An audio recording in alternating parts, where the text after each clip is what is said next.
At this time, I'd like to introduce Colonel David Augustine.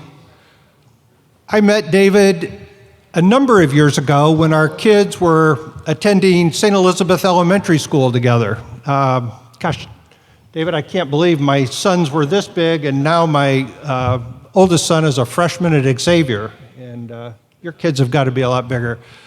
One of my introductions was David was on a national board with Walter O'Brien and started Starbase in Fort Wayne. And that was held out at the Air Guard base. David was the colonel and the person in charge of the 122nd Air Guard base here in Fort Wayne. He has since retired, and he's now the Senior Vice President of Innovation at Strike, which is a military defense contractor here in Fort Wayne. Well, they're based elsewhere, but David is here in Fort Wayne. So at this time, I'd like to introduce Colonel David Augustine.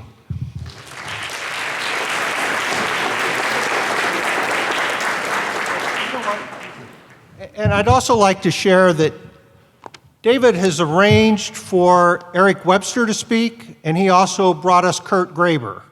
So he really is responsible for three of our major speakers today, and he's also a close personal friend of our next speaker. So if you'd thank Mr. Augustine for arranging and really putting our program together today. So thank you. That's all right. Thanks. Well, greetings, everyone. It's a great day to be here with our nation's youth. It's about ready to change the world. So I actually spoke to John a few years back, and I said, sometime you probably ought to talk about technology because there's a lot of technology that goes on in this town. So I am the Senior Vice President of Innovation. I wake up every day to try to disrupt the world. There's a lot of incremental change, and incremental change is like the iPhone 1 goes to iPhone 2 to iPhone 3. When I look at a problem, it's like Kurt Graber looks at a problem, and Walter O'Brien looks at a problem, and Eric Webster looks like a problem, is how do you disrupt the entire stage? What's the communication venue, right, for the next, iPhone-like device or something like that? So I'm very honored to have individuals like Kurt Graber to work with. Right now, he's entrusted me to carry this program called Seas Goa, which is a cyber defensive program there, to the finish line as a program manager. I do a lot of the connection, like he says, and it's just a great opportunity. Kurt's an American hero. The guy just is, red, white, and blue to his veins and just wants to do great things. And so does your next speaker, and I'll talk, I'd like to introduce Walter O'Brien to you today, because just like Kurt, he's a great colleague, and I consider him a friend as well. So Walter O'Brien, aka Scorpion. Any hands up here on who's seen the TV show Scorpion at all? Right? CBS had its last season. Now I think it's syndicated. Walter can talk about that, but is the founder of Scorpion Computer Services, a global think tank for hire that provides an intelligence on-demand concierge service for any funded need. Walter is the executive producer of the hit TV show Scorpion, inspired by the life which aired globally up to 1 billion viewers each week. Walter was identified as a high IQ prodigy and was certified by the Homeland Security as being of national interest to the United States, has mitigated risk for 7 years on $1.9 trillion of investments. He was a national coding champion, competed in the Olympics in informatics, and created over 150 technology inventions. Walter is the youngest recipient of the Unite for Good's Humanitarian Lifetime Achievement Award, was the keynote speaker at Mensa. Mensa is for people in the top 2% of IQ globally, and has won CSQ's Visionary Award. In addition, he has provided the seed money for Taxi Watch, a suicide prevention program that has saved over 130 lives to date. Let's give a warm round of applause and welcome Walter O'Brien to the Skype screen, joining us from sunny California.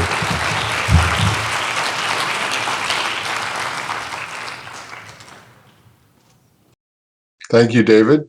Just wanted to check everyone can hear me there. Hopefully, yes. Thanks for having me today, and David I've worked with for several years now on trying to do exactly what he said, disrupt in a good way the status quo and apply new technology to make things better, faster, quicker, and improve evolution in general. So today I'm going to try and take you through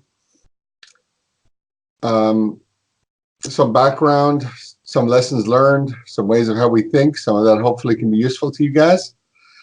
Maybe a few laughs along the way, and try to finish this as rapidly as possible so we can get to some Q&A as well and squeeze some of that in at the end. So let's do next slide. So the backstory here on putting the TV show together, when we came across the idea of doing that to inspire kids, I'd never done a TV show before. I'd watched a few, but never put one together. So it was an interesting process because they wanted to be authentic as possible and understand how did I grow up? What was my life like? What did it look like? What did the house I grew up in look like?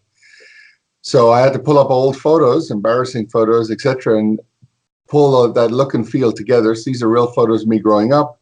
There I am in my office at 13 years old, bottom left. Top right, on the farm with some family members, and trying to understand technology when it wasn't very popular. And at high school, that made me not very popular because I wasn't a typical kid and I wasn't into sports and I wasn't talking about normal things. I was more interested in talking about robots and AI. Next slide. And in not being the typical kid, I ended up hacking into NASA at 13 and stealing the shuttle blueprints. And Bank of England by 16 had asked me to test their security, and I broke their security 16 times. Competed in the programming Olympics, became the 6th fastest coder in the world, national champion for 3 years. And finally, after 7 years of coding and programming, I got to university and formalize my language with degrees in computer science and artificial intelligence from Sussex in England. Next slide. So in putting together the show, we had to figure out why were we doing it, and then as we didn't know anything about putting together a Hollywood production, being geeks, we picked our favorite movies and took the best people we could from those movies and put them all together in an A-team. So the producers did Transformers, Spider-Man, Star Trek, the director from Fast and Furious, the writers from Sopranos, Prison Break, and Hostages. And we put them all together and said, let's try to inspire kids and create a show based on the real characters that I work with and the real problems we solve. And overall, try to convey 3 messages: that there's a place for everyone who never fit in, like me, that every problem has a solution, and that being smart is cool, rather than, just sports and music. So the show opened to 24 million viewers and went on for 96 episodes over 4 years. Inspired about 1 billion viewers a week for in 188 countries. So it had quite an impact. Next slide.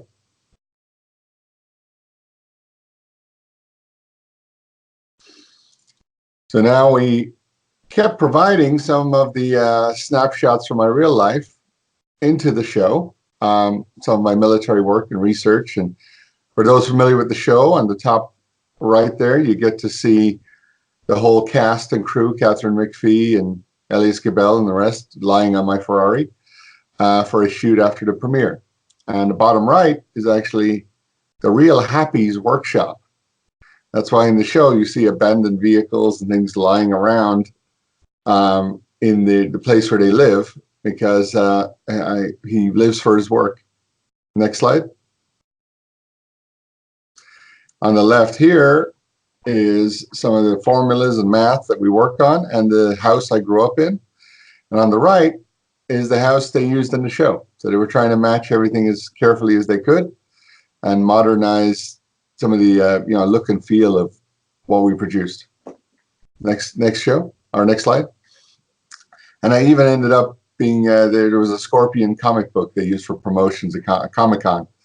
And for a kid who grew up reading comic books, it's very weird to see yourself in one. Next slide. So also from working on the show, the interesting thing was the writers found benefits in asking us quick questions on what we would do in certain situations. If we were in Vegas, how would we win in a casino? If we were stuck in a captive situation, how would we get out of it? If we were in a bar fight, how would we defend ourselves? And it was always, on our side, something creative or interesting or using a gadget.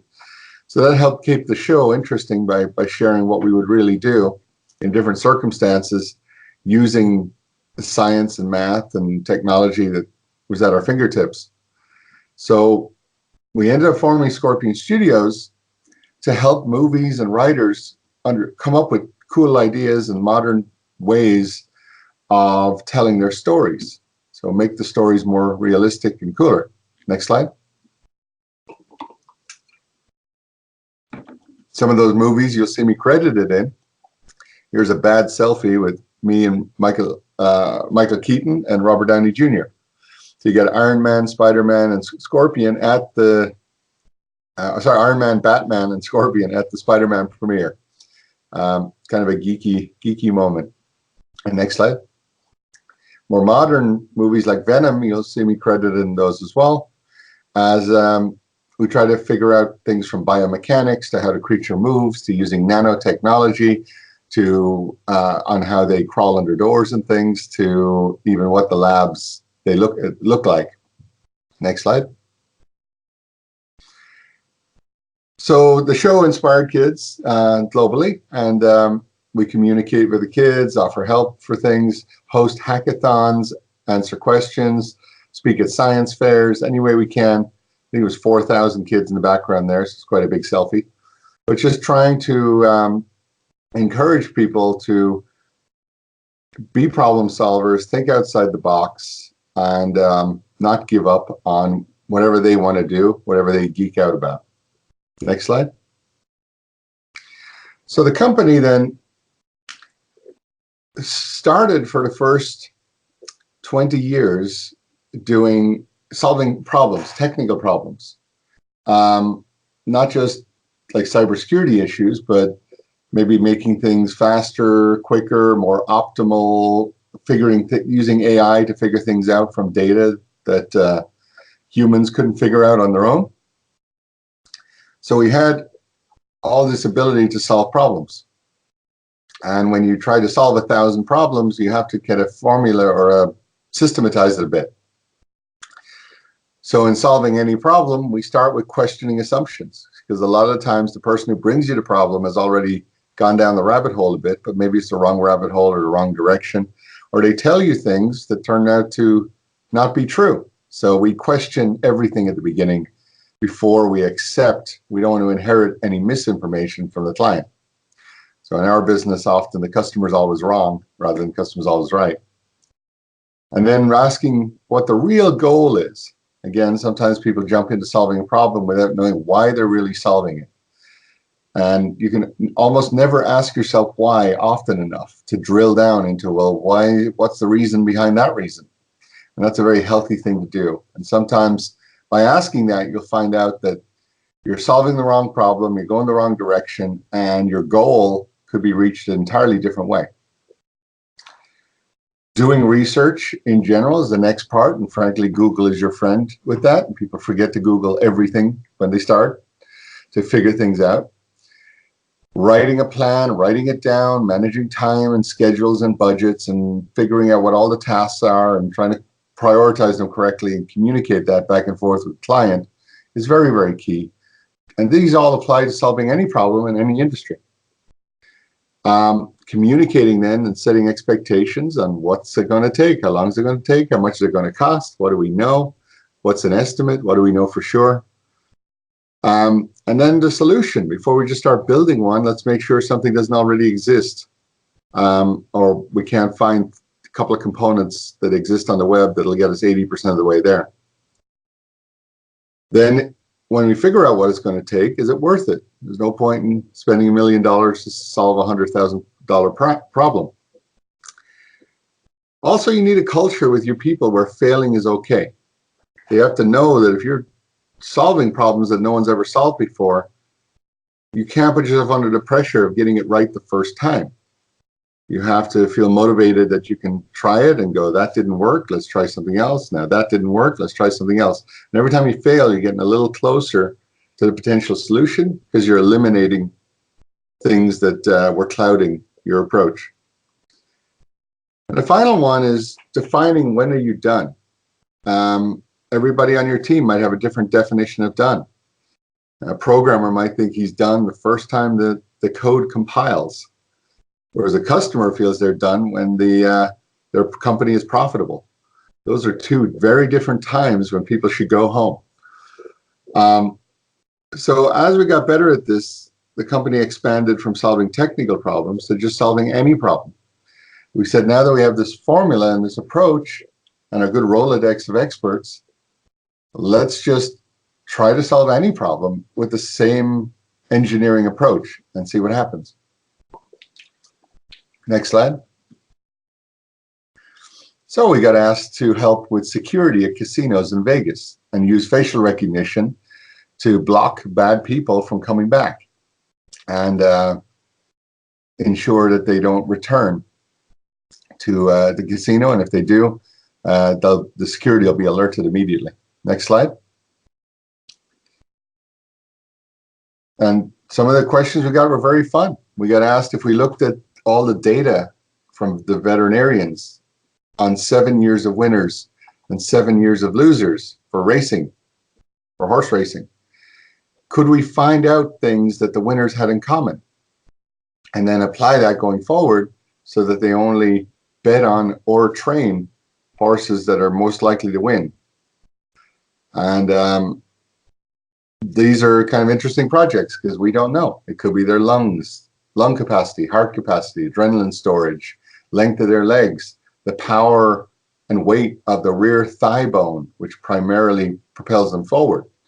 It could be how thin their front legs are because that's their steering, and the more fragile the front legs are, the more likely they are to get injured before they race. And we found out as well that a horse is a smart horse is a good horse. So we had to figure out how to measure a horse's IQ, and that was a fun challenge as well that we had to figure out how to do. So that's something where we've had success now and won 4 national races in a row using this methodology. And we can apply this to anything, baseball, football, whatever. More non-team based sports is easier, and just take all the different aspects of the things you can measure and then back test them to see, did these really matter in all the examples of winners and losers? Next slide. Sometimes people want to make a movie or a cool commercial or a viral video to drive traffic to their website. So how do you do that? Who do you use? How do you make it? Do you make it funny? Do you make it shocking? Do you make it interesting? And how do you get everyone out there? What people often forget with startups is they're so focused on creating their app or creating their website, and they spend all their budget on that, and then they're done and it looks beautiful, and they have 0 visitors.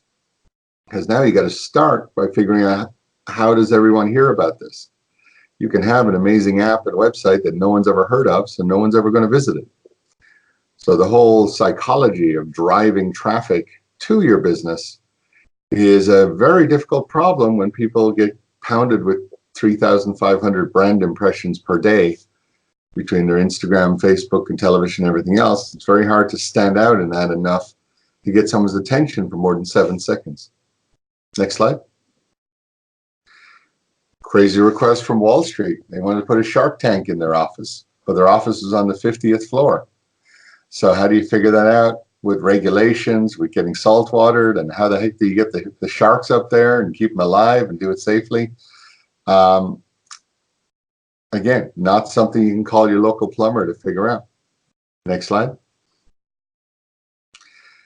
We've had multiple folks we've worked with now to design theme parks or build casinos, or as recently to build out a virtual reality theme park, kind of like a fun modern day arcade, but it's all based on VR. And like, what would that physically look like versus what would it virtually look like? And how can people do this without feeling nauseous or sick? And which technologies do they use? And what's the latest immersion technology that tells the stories? And then can that be used for educational purposes as well? These are all the kind of fun things we get to dig in and experiment with. Next slide. Also, we get requests for putting a secret room in someone's house, like a false door like we see here, or either for just to make it for a cool factor, or sometimes for safety for the family. So they can run to a safe room, and even if someone breaks into their house, they'll never find the family. And the family can be in there with the door locked, capable of calling the police, video calling, cell phone calling out in the soundproof room if they need to. Next slide. We also worked, and this one I worked with Colonel Augustine on for quite a few years, cybersecurity. And the idea here, the challenge was, could I develop a system, the data center, that couldn't be hacked into, even if I worked there and I had access to all the source code?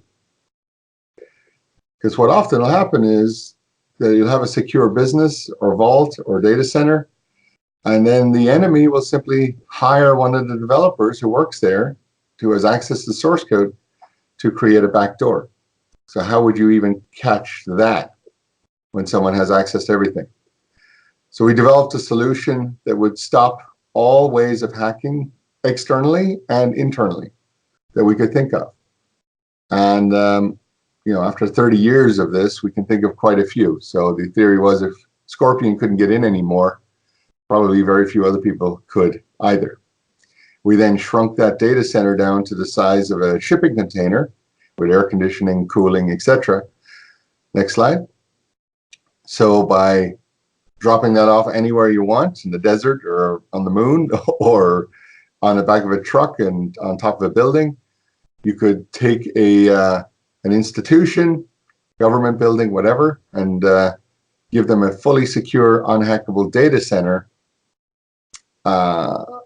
kind of overnight, rather than waiting for them to try and fix and patch the ones they've had themselves for decades. And where, because it's older, it's hard for them to know if they've covered or closed all the back doors. Next slide. Now, those are just some of the examples of the problems that we solve. We solve little problems for people that are, $10,000 problems, and we solve big problems for people that can go on for years and cost millions. It really just depends on how big the problem is and how much resources they have to solve it. But we don't give up, and we have very creative ways of approaching them. So in terms of kind of philosophy or wisdom that I get out of doing this, because in some ways I built a company to ensure my brain wouldn't be bored ever, which is the only thing I'm scared of, is being bored. And that might apply to some people in the audience as well. So now I work with my friends, solving cool problems, doing the things that make me happy, and making the world a better place. So it's the best combination of not bored that I could think of. So what are some of the lessons learned from that? In terms of priorities in life, number one, don't regress. Don't go backwards. Make sure whether it's finishing your studies, getting your degrees, keeping your bank account, yourself, your car, your health safe, not losing your current job, just doing wise things to make sure you're not taking a step backwards from what the assets you already have. Should be your first priority. Don't get worse. Second priority is gather wisdom. Find mentors, prioritize people who have a successful, proven track record in whatever it is you're trying to do or trying to learn. and only listen to those people. Be careful, listen to, everyone has an opinion, but only some people have actually done it over and over again. So be careful who you listen to. And then work towards and secure your future to taking steps forward now that you won't take a step back. And the reason wisdom is the second priority rather than working harder is there's only 24 hours in the day. So working harder as a theory means you're going to hit a limit. And working smarter is the only option after you've worked all the hours you can in the day. So be thoughtful is the next part in everything you do, for yourself, for your friends, for your work, for your projects. By being thoughtful, by thinking way ahead, by looking at a project like the ones I give you examples of, and trying to think it all the way through to who's going to use this, how much are we going to charge for it, is it safe, is it legal, can it last for years, can it be built to last? And really being thoughtful sounds like a simple thing, but people don't do enough of it. That's why Henry Ford said thinking is the hardest work there is, which is why so few people engage in it. Number 3, shockingly, people talk about the 1% or the rich 1% in America, and people think that that's all billionaires. The fact is, about $420,000 a year of income is the top 1%. And after taxes, that's $210,000. Well, in most places, that's a reasonable income to be able to afford a house and a mortgage and cars and pay them off and maybe take a vacation once a year, but it doesn't allow you to have a crazy life. So if that's the 1%, and at that point, after they take care of their family, they barely have enough to give back or do charity work. If your vision for your life is that or better, it means 99% of the people around you, 99% of the time, and 99% of the advice they give you is all wrong, because it doesn't lead you to the bare minimum you want to achieve. So that's where validating your source, number 4, is really key to make sure. Be careful who you're listening to. I'm not going to take weight loss advice from someone bigger than me, and I don't take financial advice from someone who's made less than me. That just makes sense. But we take life advice all the time on people who are less happy than us, people who are less successful than us, and people who didn't end up doing what they really wanted to do with their life. But just choose wisely on who you listen to. Number 5, when you're uncomfortable, it means you're learning. Often feelings will get in the way of doing the right thing or being on the right path. And because feelings will make you avoid feelings like being comfortable. They won't put you in situations where you're uncomfortable. But if you're comfortable, you're not learning anything. Your first 6 months in a new job are very uncomfortable because everything's new, you're scrambling, you don't know who to trust, you're trying to figure out the business. Well, that's great. That means you're learning more in that first 6 months than you will in the next 10 years of sitting there doing the same thing over and over again. So don't be scared or avoid uncomfortableness. Next one, over-communicate and set expectations constantly. You can't communicate enough, and you can't brainstorm effectively if you keep it all in your head and you don't tell anyone what your theories are and what you're thinking. So over-communicate till someone tells you you're over-communicating. Number 7, make friends slowly, keep them a long time, or even in business, hire slowly and fire quickly if necessary. But the goal is to try and have I have the same friends that work with me since college. And we trust each other completely. We know each other's mind very well. And if someone has a different new set of friends every 6 months, that's not a good sign for their own stability or trust level. Number 8, and this is a great book called Fooled by Randomness. Don't be fooled by randomness. If you tried something and you failed, or worse, you tried something and you succeeded, it could have been random. You might be brilliant, or you might got lucky. So either way, don't just because that happened once or twice or even 3 times, don't dismiss how much of that might have been random, or you'll end up being surprised the 4th time you try and do it. Always plan for the worst and hope for the best rather than the other way around. And finally, happiness is a purpose-filled life. You need to know your mission. You need to know what gets you out of bed in the morning. What do you care about? Why are you doing it? Who are you trying to help? And whatever you're doing to get there, starting with earning enough to take care of yourself and your loved ones, not just this week, but for the rest of their life, and then turning around and really helping others. So be selfish until you can be significant. We're taught being selfish is a bad thing. Actually, being unselfish is a bad thing if at the end of the day you're in no position to help anyone.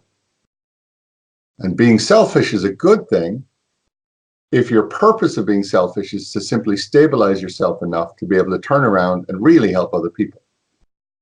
Hopefully, as I'm doing in this presentation. Next slide.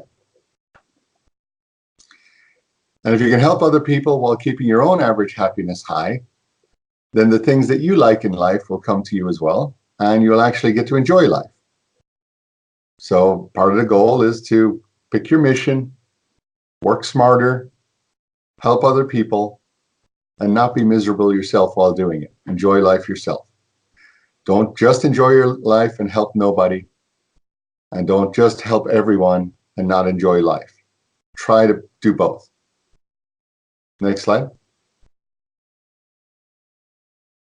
So now we're going to look at just some quick robot stuff that I'm allowed to show you that might inspire you a little bit to ask more questions around practical applications of AI, where that's going in the near future. I find it useful since I get to work on movies and see where our imaginations are going on where technology is headed, and then at the same time turn around and work in a lab in the real world on where technology is happening, and get to match up both. Sometimes the real world inspires the movies with things they didn't know were possible, and vice versa. Next slide. So we're going to play some videos now. Hopefully these work. One of them is going to be, and hopefully the sound works as well. So this one here is a real DARPA video. It took us 20 years to teach a robot how to walk upstairs. But because technology evolves exponentially and not linearly, once we figure one thing out, it never forgets it, and then we can optimize and work on top of that and do things like that. So we quickly go from not being able to walk or being able to crawl to even doing a backflip. So next slide. As we work on drone technology and unmanned vehicles, another project I've done with Colonel Augustine, not this Dragonfly one, but working on unmanned vehicles. They're working on them for surveillance and working on drones the size of houseflies, so that in a kidnap situation in a building, the housefly can crawl or fly through vents and land places and have high definition cameras and broadcast where all the bad people are without anyone even noticing it, because it's an insect. Obviously this Dragonfly you'd notice, but we're trying to get it smaller and smaller, and you can see the batteries in the tail there. There's a slow motion version of it. They also have a hummingbird that flies like a hummingbird, which is interesting because no other vehicle flies like a hummingbird. No helicopter or plane does that currently. Next slide. And then way in the future, kind of one of my personal pet projects that's interesting to talk about is what happens when robots and humans come together with the point of view of maybe keeping us alive longer than our biological bodies will. So these people have all replicated themselves so that before they die, their brains can be moved from the wetware it's in now, because we're just electricity running on wetware, and port it over to silicon and have it power the robot versions of themselves so they can live on and work and continue to do good. and live longer.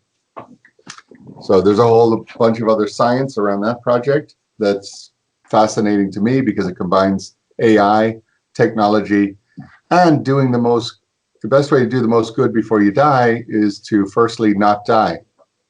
Next slide.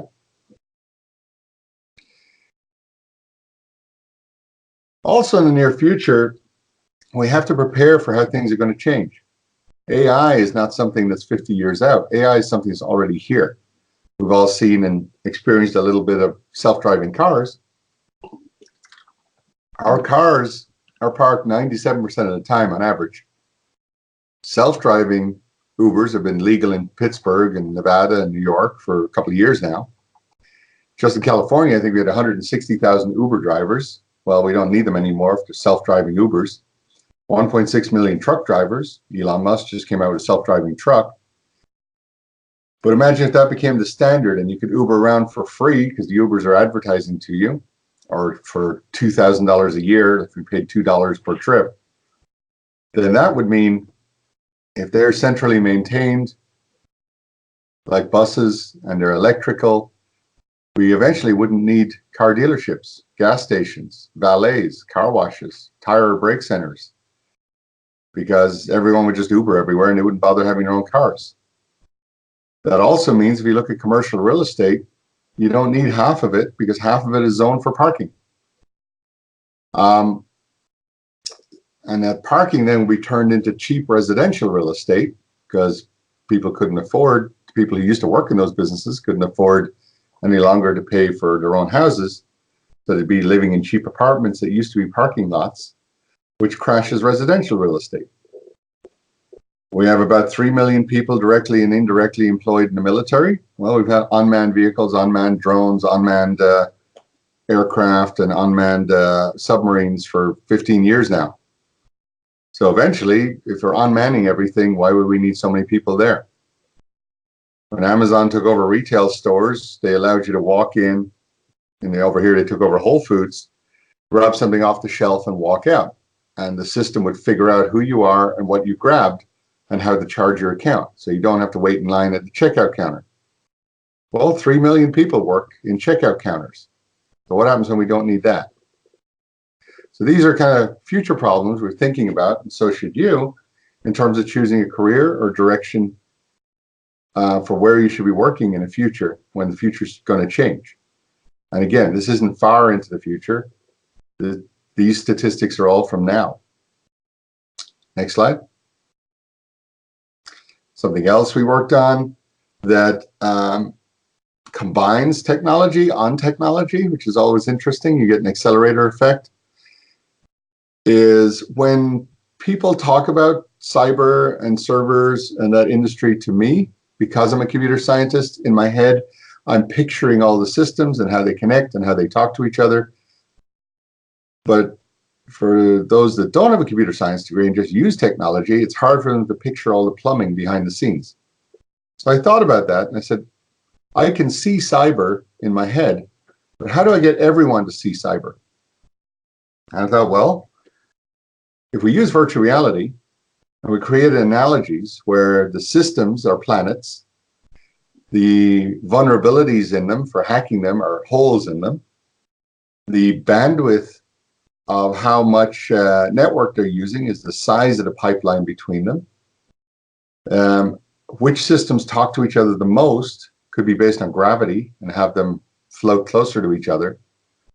The network be the pipelines, the data flow be water in the pipes, and abnormalities or weird things going on that we need to look at could be mountains or acne or bumps. Next slide. So you could end up going to work, putting a virtual reality helmet on, looking at a planetary system that represents your systems at work, uses traffic light colors to see that the database server in the bottom left is green, so that's fine. But the network that it communicates to the email server on is red, so it's bottlenecked. And the firewall on the top right is bright red, so that's being attacked, even though the pipeline to it is fine, the network bandwidth. So it's being attacked from the outside, not the inside. And this allows a cyber engineer to quickly take a whole bunch of complex information they couldn't possibly read, and in 2 seconds, intuitively see what's wrong and see what to focus on and make that call to the guys who are managing the firewall. Next slide. So what we do at Scorpion and this service, conciergeup.com, is we solve any funded problem. So someone has a problem anywhere in the world, or a need, or they want to grow a business or fix something, and they have over $10,000 to put towards it, so at least we can put a team on it and examine it and understand it. They just put a request in on the website or give us a call. And we spin up a team and start talking to them and brainstorming with them. And the nice factor with this is the more problems we solve, the more problems we can solve. The better we get at it, the stronger our theory becomes, the stronger our connections become. So we're working and turning into a giant brain for the planet, where we're all working together to be smarter than any one of us would be on our own. So it's the ultimate version of two heads are better than one. So thank you guys for listening. I know that was like drinking from a fire hose. It was a lot to put into 30 minutes, but I was trying to put 30 years of experience into well, I guess 40 minutes. So now we have some time for some Q&A.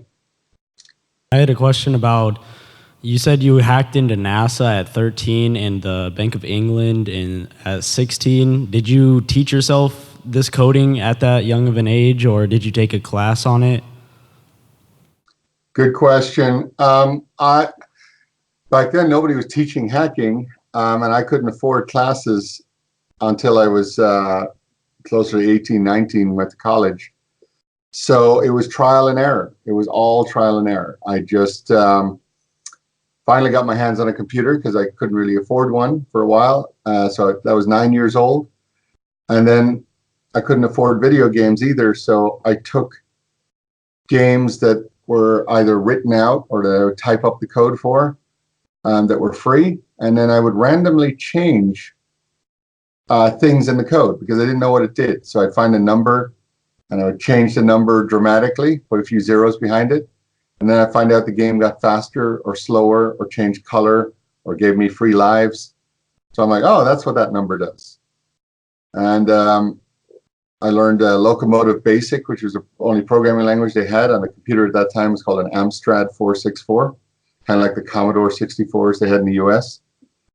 And in terms of the hacking then, I kind of had an intuitive understanding of how computers work. My brain's very logical, so I assumed everything was logical. And I understood how computers should work and how they shouldn't work, and what other people probably didn't think of when it comes to getting around firewalls, getting at information, and also doing things like if I could only download 10% of something before I got cut off, well, if I remember where I stopped and I made 10 phone calls, I could get all the 10%. And then I just had to concatenate them or rejoin them on my own computer. So it took me 4 days to do the hack and reassemble the AutoCAD file on my own computer. So yeah, self-taught is the short answer.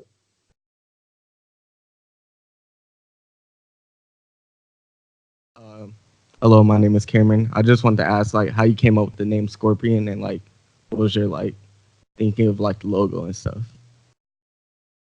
Another good question. So at school, I didn't fit in. Is a polite way to put it. I was definitely the odd kid growing up and got heavily bullied. But I also managed to get myself into a good school that I couldn't afford to get thrown out of. So I was bullied, but I couldn't fight back because I didn't want to get thrown out. So that went on for a good year and a half. I also made friends with the other smart kids, and the other smart kids weren't built like a football player like me. So I'd often, take physical bullying on my side and then try to defend them and take their beatings as well. And what happened is after about 18 months, I was bullied a little too much one day. and I decided to react and fight back. And what they didn't know is I was doing full contact martial arts and SASCA, American All Styles Karate Association, since I was 7 years old. So when I fought back, it was severe. And so I got the nickname of Scorpion, which is a docile creature until pushed too far, that is fiercely loyal to its cyclone, which is what you call a family of scorpions. So I became the geek protector. So when I first got on the ARPANET, before it was called the internet, I needed a username, so I used my school nickname of Scorpion. And when I got busted as a hacker, I was Scorpion the Hacker. And since there's no such thing as bad press, I use that as the name of the company ever since. Hi, I'm Lauren. So do you feel like with the further advancement of technology that our need for jobs will not be needed anymore? Initially, the jobs will simply be different jobs, different focus on what kinds of jobs. If you Google, I think, jobs that are going away in AI and type in Oxford and Microsoft, because they were the two companies that sponsor, or groups that sponsored the report. They did a white paper on a list of all the jobs that are 90% likely to go away in the near future. A general guideline is to avoid jobs that are repetitive, programmable, not very human-centric or human-related. So if you're trying to be a nurse or a doctor, you're probably fine. If you're trying to be a truck driver, you might want to think what you do for your living. So eventually AI can do everything, but for starters, it's going to be able to do the easier, repeatable tasks. So if your job is creating music, directing a movie, something very much on the creative side, being a defender in the legal industry, not being a paralegal who's cutting and pasting contracts. They'll probably be replaced by AI first. So do the jobs that are more human-centric, and you'll be okay for a while. But yes, eventually AI grows exponentially or evolves exponentially, and we don't. So however you draw that line, eventually their line crosses our line. Thank you.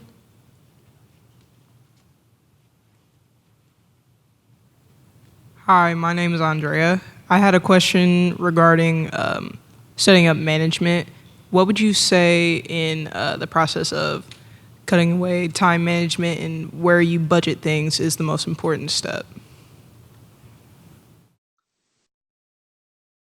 I think the most important thing is mental. You have to understand that time is infinite, bandwidth is infinite.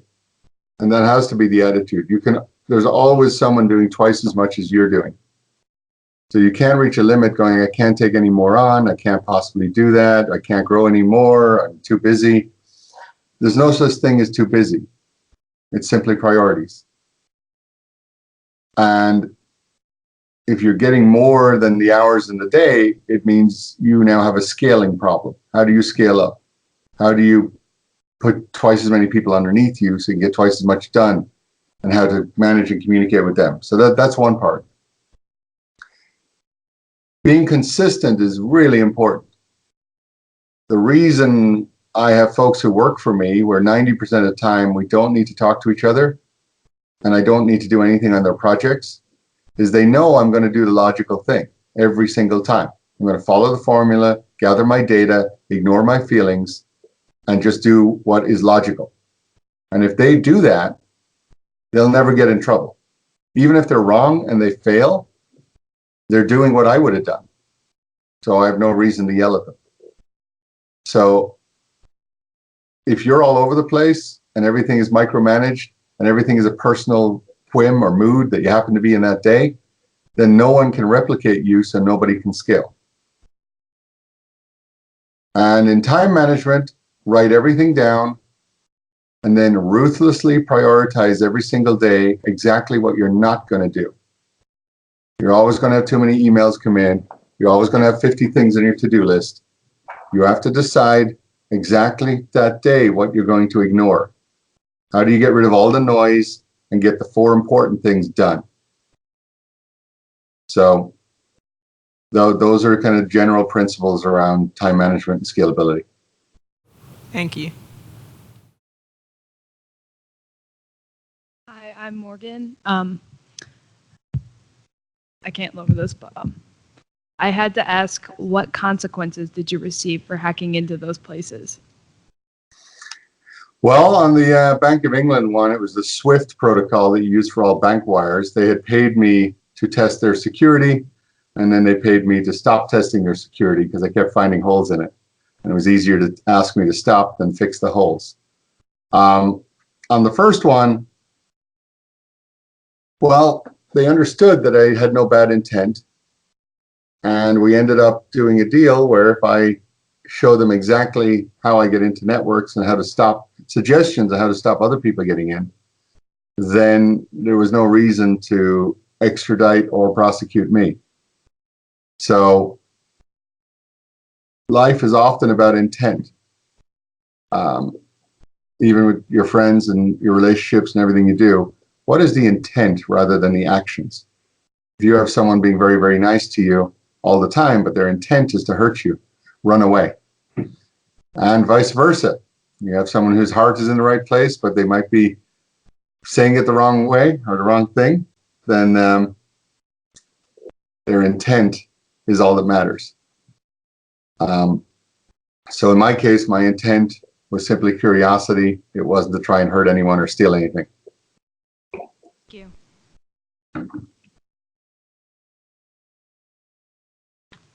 Hi, I'm Ben. You previously said that AI learns exponentially and humans do not. Do you think AI could possibly, in the future, learn too much? That depends on your point of view. If you believe in evolution, where things should get better, faster, cheaper, quicker, and smarter, then there's no such thing as learning too much. If you're looking at it from the point of view of, will humans in this form still be in charge of everything forever, and that's a good idea, then yeah, they're probably going to learn too much. If you mean, will they be smarter than us? Okay, thank you. Hello, my name is Manuel Lopez. I was wondering, you were talking about doing the research for each and every problem that you do. I was wondering if you guys just ruthlessly go after it, or if you have like a kind of a set of guidelines you follow to get what you want.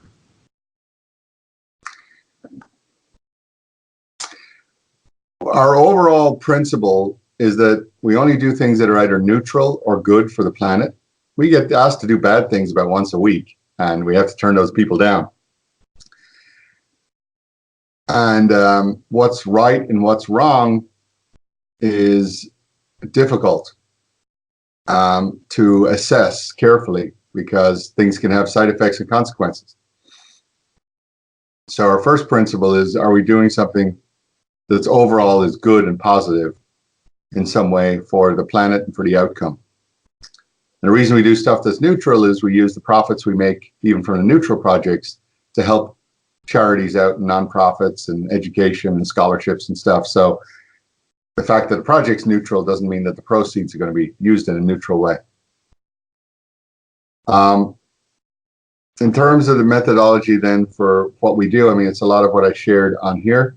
I mean, there's 4,000 line Gantt charts that we have that are way more complex. There's SDLC processes for how to manage things in great, great detail so that they work 99.98% of the time perfectly, which means they crash 1 hour every 3 years. But that would take a longer presentation and involve one of our inventions called SenGen, which is a artificial intelligence system that thinks of every scenario in any given situation, and then can automatically talk to robots to test those scenarios. So that way we can be sure there's nothing we didn't think of, nothing that surprises us. All right, thank you. Hello there. My question is, with how technology is getting smaller, do you think it's possible to transfer our brains to your data vaults and stuff and like travel them across the world and stuff? Or do you think you could do it now or maybe in a few years? Yes, it's absolutely possible. Not right now. We're about 2.5 petabytes of storage or data in our heads and 100 million neurons or individual connections. So in about 10 years or so, Intel chips will have 100 million transistors. And while we have 2.5 petabytes now on storage, we don't have it on like a small single hard drive you could buy at Best Buy.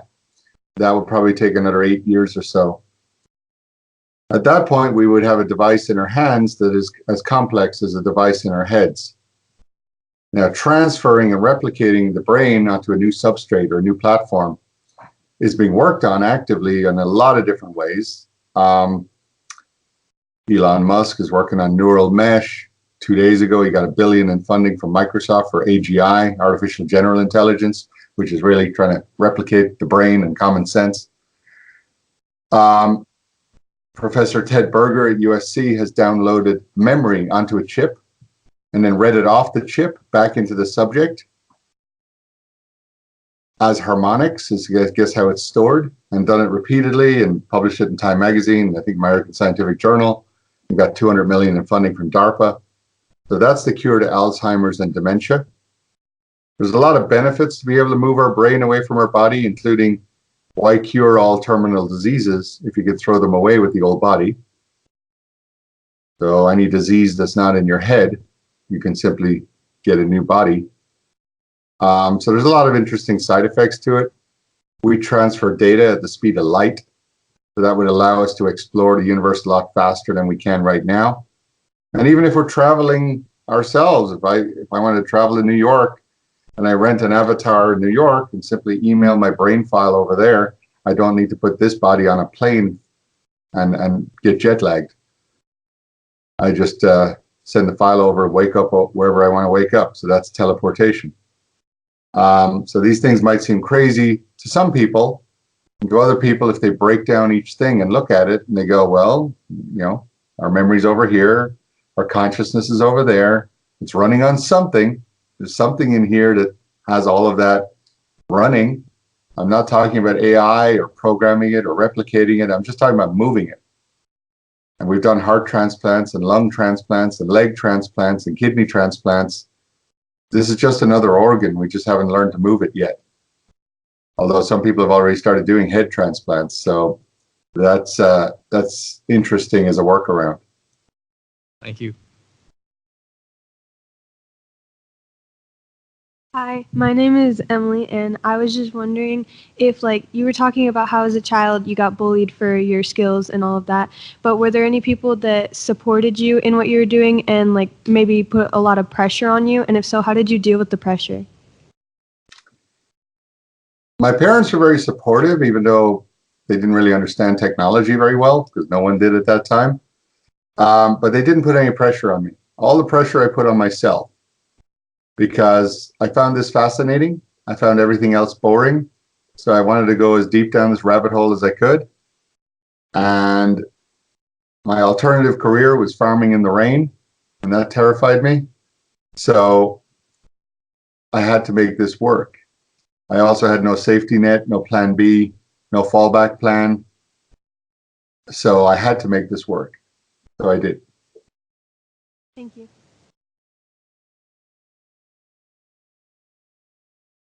Hello, my name is Excellence, and I have a question. With technology advancing each day, do you believe that we'll come to the point where we have flying cars in the future, or do you believe they are just theories made by people? I missed the very last part. You said, will we have flying cars in the future? Yes, or do you believe those are just theories that people make? Well, when we're talking about pressure, you've got a hell of a name to live up to. So the issue with, we've had flying cars since 1978. Look up a thing called the Mahler Sky Car. The issue is not getting a car to fly. The issue is all of the people are not pilots.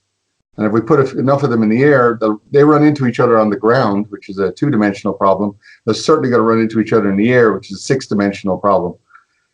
However, once we get used to self-driving cars on the ground, self-driving cars in the air is not a difficult thing, because if a computer is controlling everything, the computer can control that the traffic doesn't run into each other and that the people don't need to be pilots because they're not flying.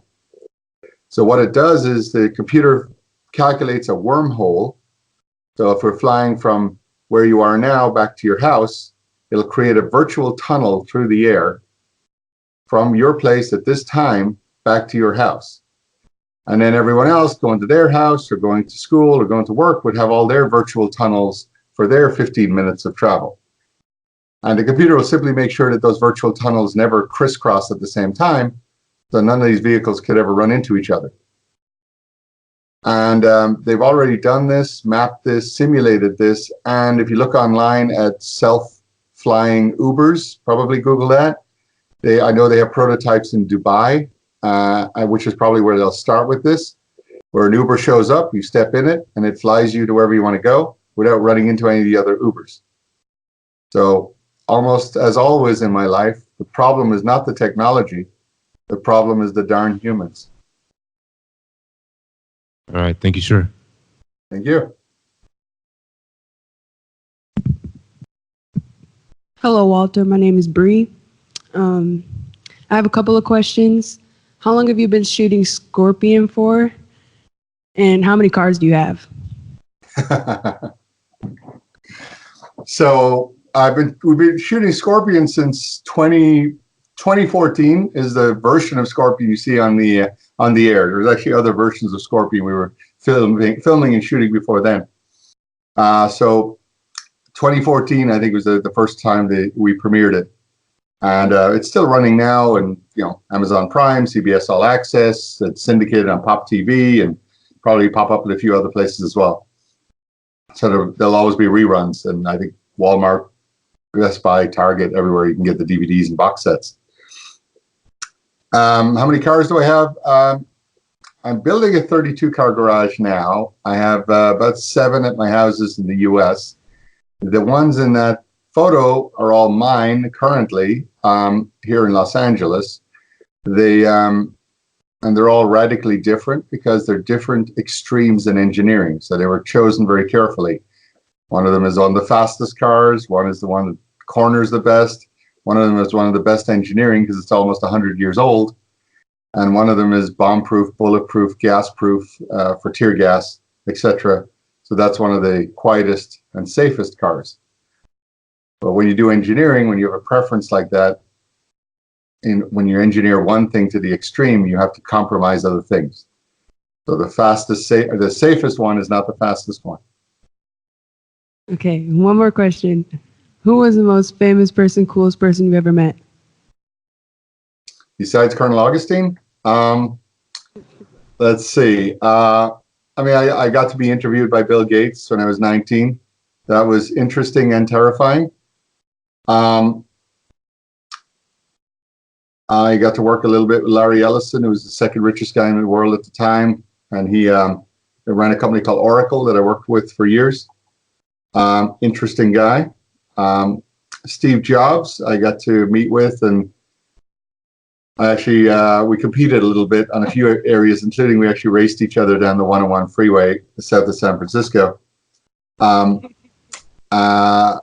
all the heroes in my industry, the people who have done amazing things in my industry, but also, like everyone else, when I get to meet Iron Man, Robert Downey Jr., and I get introduced as the real Tony Stark to him, that was a cool moment. And I also did a research paper where I got to base it on the research of Stephen Hawking, and this is before he passed away. And I got to interact a little bit there and understand how to apply his world of astronomy to my world of 4-dimensional AI. And that was pretty cool. I also worked with a guy named Jonathan Waldron, who was one of the first people to ever commercialize virtual reality in 1991. So I've been in VR for a while. That's a lot of famous people. I'm going to tell my mom I talked to a famous person today. Thank you.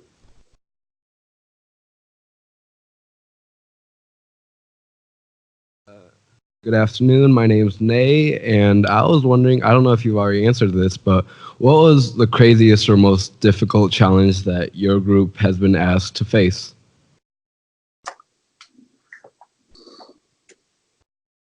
Besides marketing ourselves, which is always a crazy problem because I've dumbed my business down to 3 words, any funded need, and yet less than 1% of an audience will ever call us or reach out or ask for help. That's a hard problem, is getting or solving that mindset that people have where they don't believe that there's help out there for themselves. And that's frustrating when you watch people fail who simply could have made a phone call.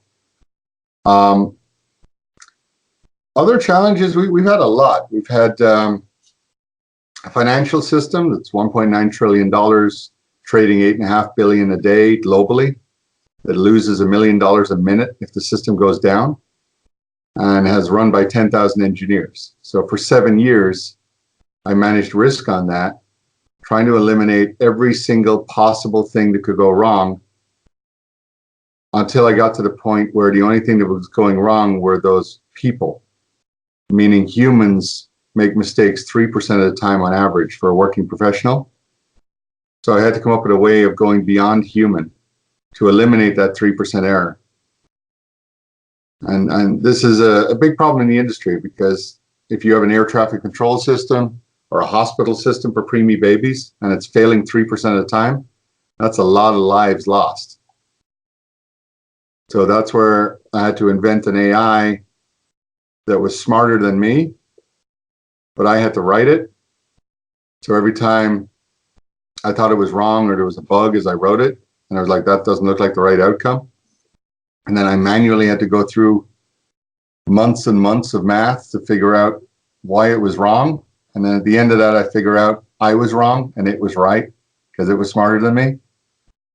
So I did that for 20 hours a day for 7 years to produce SendGen, so that it could be smarter than me at everything else we do.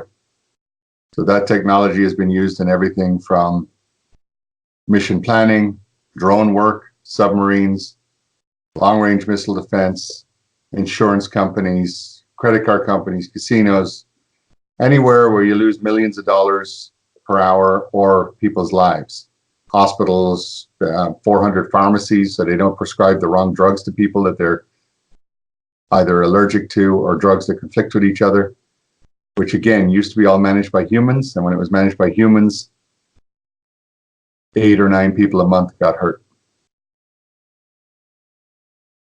Also, being tasked with having to face so many issues and sometimes being spread out, how do you manage to keep your team together or focused?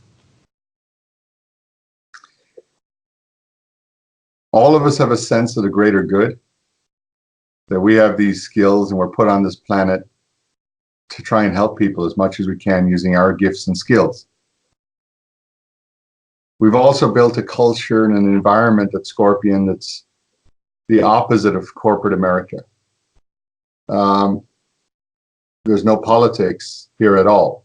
Every employee in the company, everyone has my cell phone number. They can call me directly and ask me a question, and I'll probably understand enough about it to give them a yes or no answer in 5 minutes and move forward. They don't have to kiss up to their boss, who then puts a PowerPoint together, who then has a meeting with a committee, who then proposes it to another committee, so then a board can vote on it, so that 5 months later they can get an answer when the problem's already gotten out of control. So we stay nimble, very flat organization.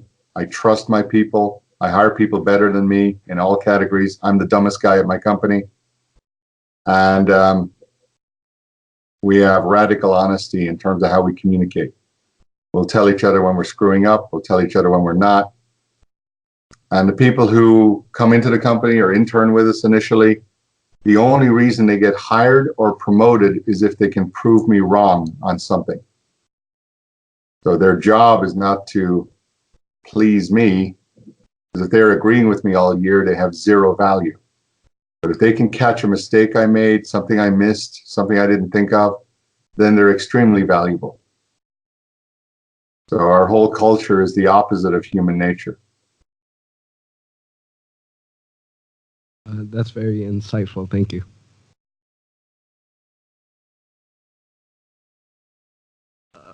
Hello, my name is Cameron. I'm back. I just wanted to, since you met like Robert Downey Jr. and stuff, I just want to know like your favorite superhero, supervillain, and why. Good question. Well,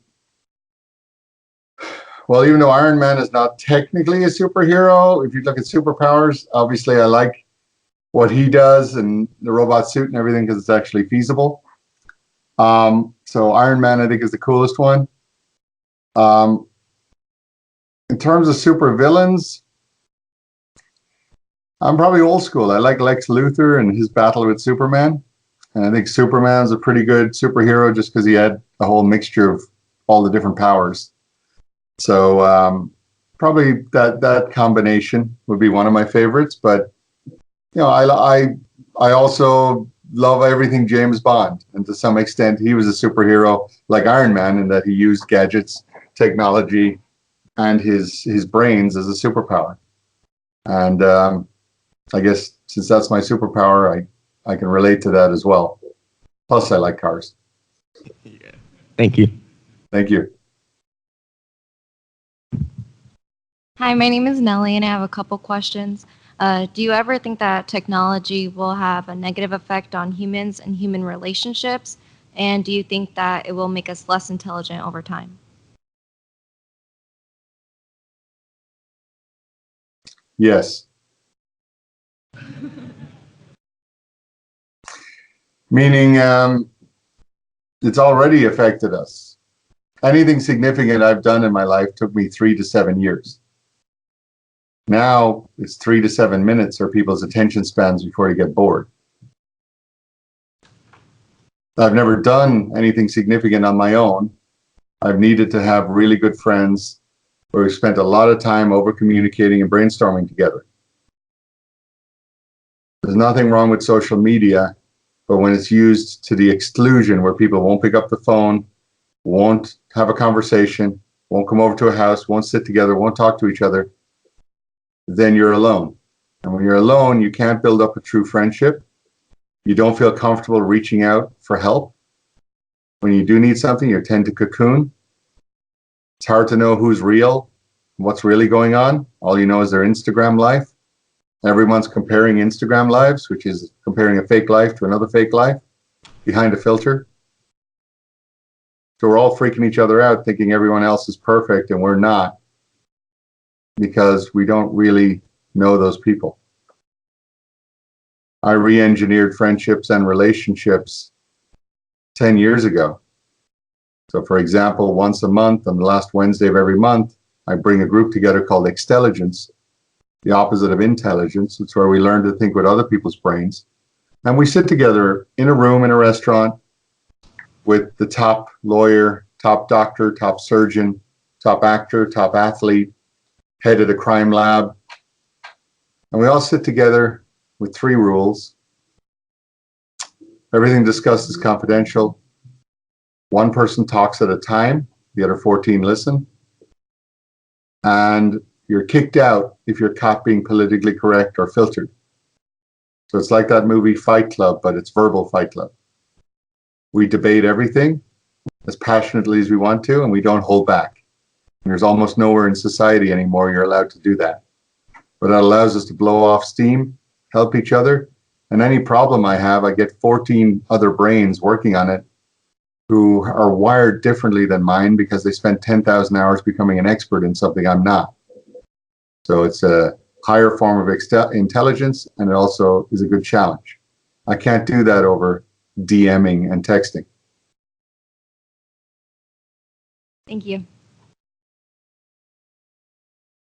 Hello. So before you were talking about coincidence, do you feel like your whole career was on coincidence? Like, do you doubt yourself, or do you feel like you've made it?